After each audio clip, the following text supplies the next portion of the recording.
If you asked me 4 years ago what my favorite seasons were, I would mention 3 and 7 without hesitation. Upon repeat viewing, 5 has actually climbed its way to the top of that list. But I always have fond memories of 7. And, excuse me, Season 7. Not many shows where I have to clarify that. I always have fond memories of Season 7. And I think the best way to explain why is that now that I'm going through it, we're just about halfway through the season. It feels like the soul of Voyager was actually really there in this season. Well, there are some missteps, and there are. And there's some face-palming episodes, and we've already covered one of them. It's really good overall, even if it's not quite logical.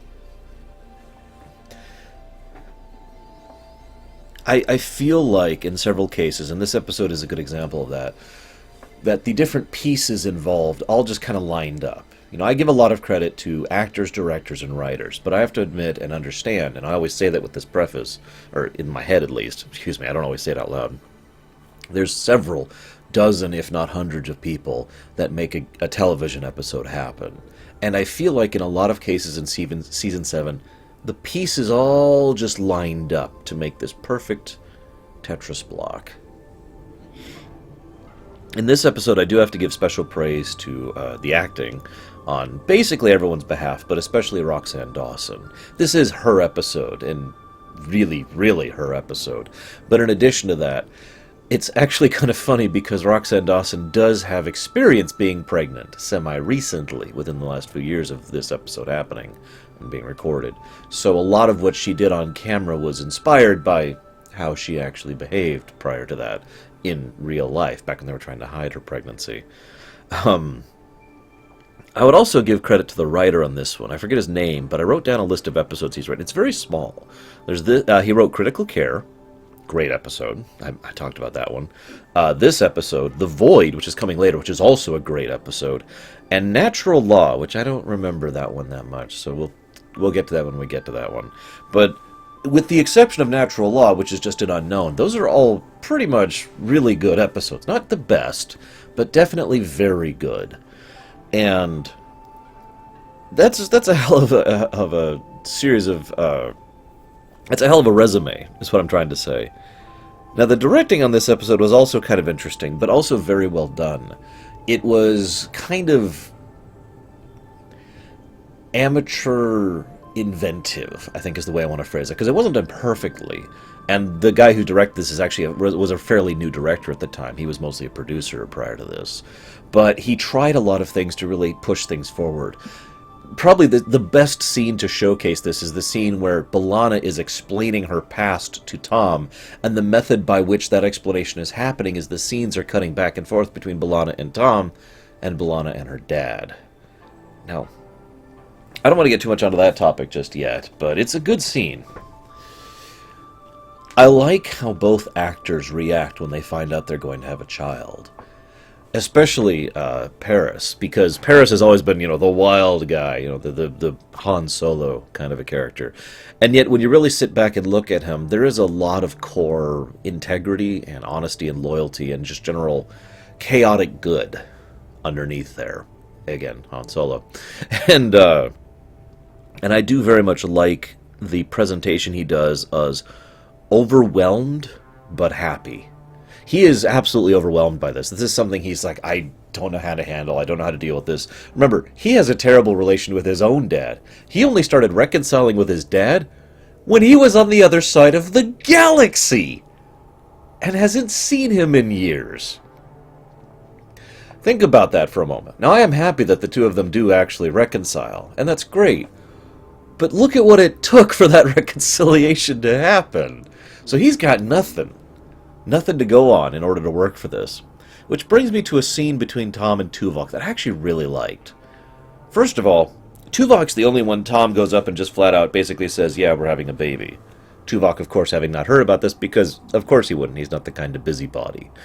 But more relevant to the point, what I like about that is the fact that Tuvok's reaction, congratulations, is very sincere, very Vulcan, but very, if he was a human, he probably would have said, "That's awesome." You could tell by the way he's presenting himself that that's the Vulcan equivalent. This is a good thing, and I'm very happy for you. That kind of an idea. I also like his line. When it comes to children, anticipate paradox. If I can segue for just a moment. I will never forget the first few months I spent as the sole caretaker. I shouldn't say sole. I was pretty much the only one taking care of that baby. And it was several months. Felt like longer, if I'm being honest. And I didn't sleep much. It was difficult to go to work. I was exhausted all the time. I couldn't do anything for fun or things that I usually were doing. All my hobbies just kind of fell to the wayside. And I was spending a lot of money on her, of course. And I was, it was this constant hassle of trying to make sure that she was fed and clothed and bathed and making sure that she was healthy. And if something went wrong, trying to be there for her. I'll never forget when I once woke up. I don't remember when, but it was like 2 or 3 in the morning, dead of night, right? And I just woke up because I'm a light sleeper, and I get up and I go out into the hallway, and there she's standing there with puke coating her hair because she had thrown up in her sleep because she wasn't feeling well, and so there was just vomit all over her, and she just looks up at me like, and I took care of her that night. And that's kind of what I'm leaning towards here, because I know this is just me speaking this, but it's difficult for me to pick out any months in my life that were better than those months where I was the only one really taking care of her full time, day in, day out, 7 days a week. Because it's kind of a paradox like that. And what's funny is I have tried to describe this to people in years at this point, since that's been true, since these months passed. And some people, usually those who've had children, tend to understand immediately. They just nod, like, yep, nope, I get you. And then I try to explain it to someone who has not had children, and they just look at me like I'm insane. But I like that because, in my opinion, that piece of information is the first thing you should tell a parent. It's going to be hard. It's going to be work. It's going to be trying. You're going to be tired. You're going to be spending a lot of money, and you won't have the time to do the things you normally want to do. But don't worry, because it's worth it. Trust me. That right there, in my opinion, should be the very first thing you tell an expecting parent. Male or female, doesn't matter. Mother, father, mother, father, I don't care. First piece of information that should be tossed out there. And I like that because that is the first thing Tuvok tells him. And, as an addendum, while Tom Paris is kind of like, oh, that's kind of weird, the way you're saying that, like, oh, what a weird Vulcan thing. But Tom's not an idiot. He recognizes the value of the statement and says, I'm going to be, doing a lot more duty shifts with you in the future. In other words, while Tom may not fully understand the way Tuvok thinks, personally, he values the information Tuvok gives. And I like that. I like that presentation. I like the dynamic between the characters. And I like the fact that Tom showcases his intellect with that realization. I also like how everyone on the crew is so happy for them. I just talked about this. For me, it was a few hours ago, but for you, it was last week. The chemistry between the characters, the chemistry between the actors. When everyone applauds as Tom walks in, and when Chakotay approaches B'Elanna and just kind of has that little smirk, and Janeway actually just flat out embraces her in a hug, and the doctor's reaction. I'll talk about the doctor separate. I have something to say about that. But everyone's reaction showcases what I've been saying for so long at this point, it feels like. They're family. You can really feel that familial connection. They're not blood family, they are chosen family, which, just putting my opinion out there, is more important than blood family. Because chosen family are the ones you have adopted into your life, the ones you want in your life, the ones you have grown a connection with. And to me, that just matters more than the fact that you happen to have some genetic similarities. It is worth noting that your blood family can also be your chosen family. My dad is my dad, for example. But he's my dad because I chose him to be my dad. I also, and it's funny because B'Elanna and Tom both have this thing, and it's kind of a small undercurrent throughout the episode about, our child. This is our child. This is our situation, not yours, not theirs. Why do they presume they have a say in this? And yet the answer's so obvious, isn't it? Everyone's just getting caught up in the excitement of it. Everyone's just so happy for them because, I hate to say this again, but they're family. For the same reason that you would be happy, well, maybe you wouldn't, but most people would be happy if someone in their family was having a new child.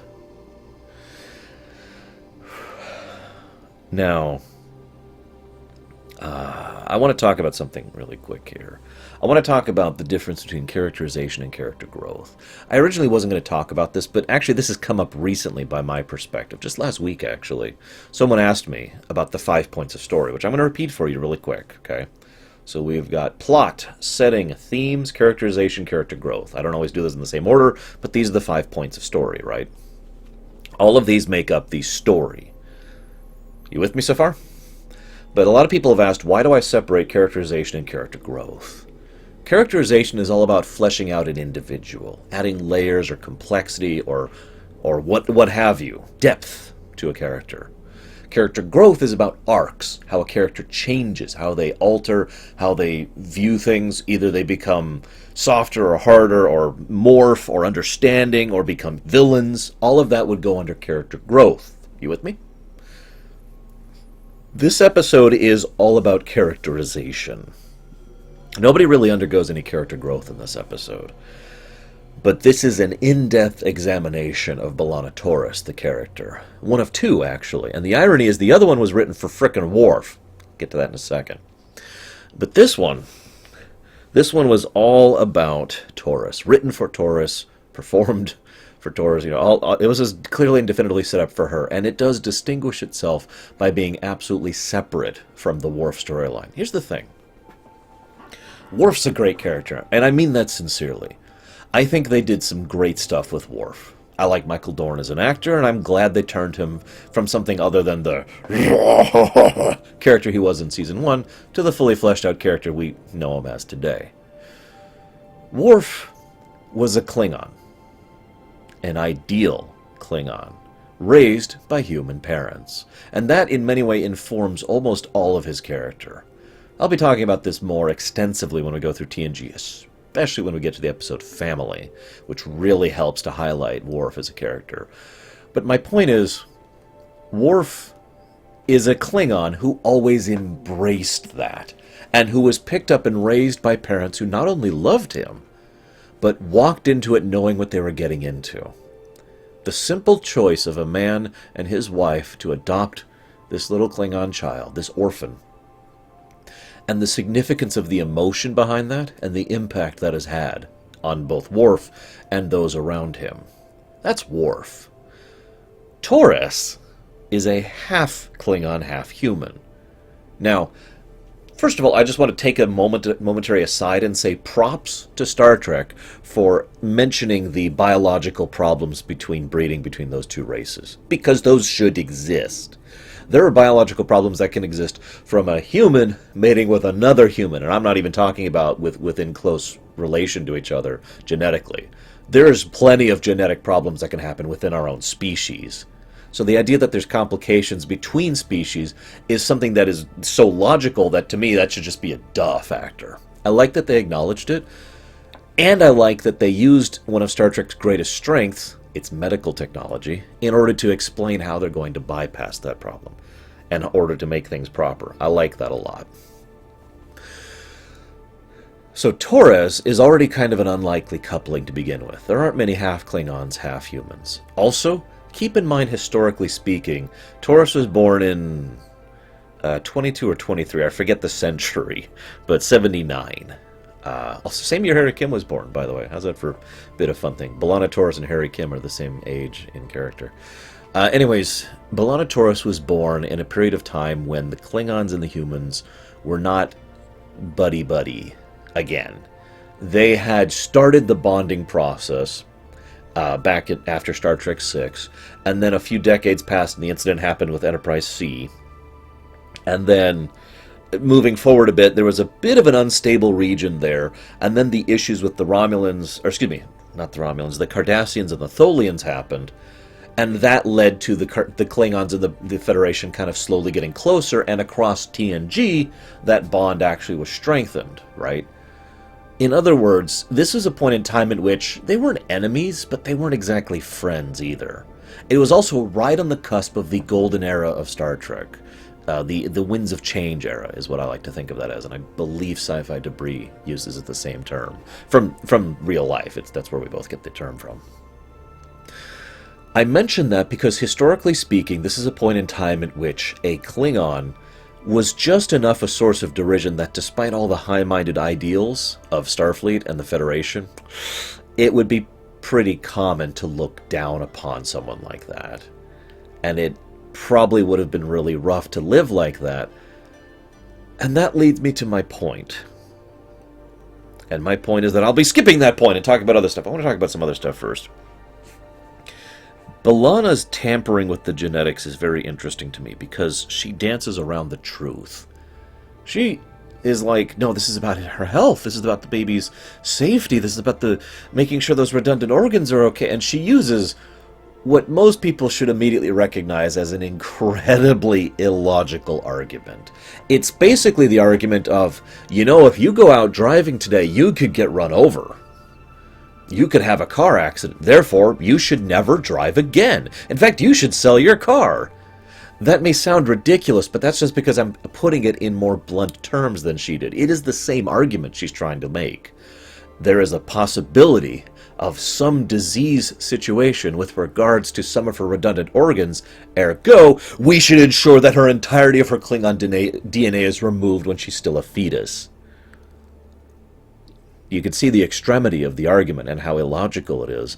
It's also funny because Torres, despite her emotional nature, is an engineer at heart. And she's the kind of person who can think very logically if she wants to, but she can't on this one. Because there's no logic involved in this decision. This is an emotional decision by B'Elanna Torres. I also like the fact that Tom figures it out within like 3 sentences. She's like, no, this and this and the driving and accidents. And Tom's like, hang on, you just don't want her to be Klingon. He nails that almost immediately, as he should. He should know his wife by this point in time. The two have been friends for a long time, dated for a long time, and then got frickin' married. He should know at this point in time. So, excuse me. He should know and be able to understand her well enough to get to the heart of the matter very, very quickly. I also really like the fact that he had to call in security. He does so immediately and without hesitation. He's like, Tuvok, meet me here. And I like how Tuvok responds. I like how there's no, what's going on? Tom, is anything okay? No padding, no delaying, just, you got it, we're there. And Tuvok starts coordinating with the bridge. It's like, yes, we'll make this together. I also like how the doctor doesn't do what I was expecting. I was expecting the doctor to basically be Dr. Frankenstein in this scene, where he's like, no, I must do this surgery no matter what, beep, boop. But instead, he's just the doctor. It's just his perceptions were altered with regards to this thing. So when he hears my programming has been altered, he immediately is like, whoa, I had to think about this. He doesn't insist that he's fine. He just like, okay. He thinks about it. It's an intelligent response. I like that. The episode, I'm going to diverge from my theme just for a moment. The episode skates an issue that Star Trek has analyzed many times. Genetic engineering. One of these days I'm going to reach an episode, I've mentioned it before, I've brought it up before. One of these days I'm going to reach an episode where I'm going to have to sit down, bring down the controversy box, and discuss genetic engineering, because it is a very complicated topic. There is no right and well, that's not true. In the overall category, there are rights and wrongs, but what we have is a massive ocean of debatables and complexity surrounding those rights and wrongs. Genetic engineering is a very, very, very, very difficult topic to get into. And that's one of the reasons I'm not going to do so right now. But the episode does skate that, because that is one of the arguments B'Elanna tries to push forward, and that is one of the things that she actively wants to do. She wants to genetically engineer her daughter. I was actually a little surprised they didn't bring up that genetic engineering is illegal, because, and let's be honest, probably the biggest reason for that is branding. I know that sounds weird, but when Star Trek mentions genetic engineering, what they usually mean is the augments, the superhumans, right? You know, like Khan. I'll use the obvious example. But genetic engineering in general is forbidden. And they talk about this in Deep Space Nine especially, about how it's forbidden in addition to the fact that it's forbidden because of, not just because of the augment situation, but because it's so easy to step over that line. And again, I don't want to get too much into the complexity right now. But what I find most interesting is that the episode, in my opinion, handles the issue correctly. Janeway, credit where credit is due, Janeway hits the nail on the head. She says, you two need to make up your minds on this. She doesn't say it outright, but what she means is, I'm not going to forbid or demand that you genetically engineer your daughter. That's your choice. But both of you get that choice. And I like that. Because in this circumstance, in this exact situation, in my opinion, Tom and B'Elanna should both have an equal share of the choice of the fate of their daughter, and exactly how she's tampered with, if at all. I like that. Because in my opinion, that is exactly what should be done in that moment. They should decide. Especially since they're not trying to make Supermen, they're just trying to genetically engineer her to be better.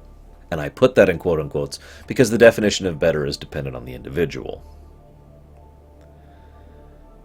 It's interesting to me, though, by the way, that B'Elanna actually says flat out to Tom Paris that you don't understand. Tom Paris may be an extrovert, whereas B'Elanna is very much an introvert, but Tom Paris also knows exactly what it feels like to not belong. 3 times by my count. First, he didn't belong in Starfleet, then he didn't belong in the Maquis, and then he didn't belong in Starfleet. Take your pick on that one. He has been ostracized and basically a loser for most of his life, actually, from his backstory.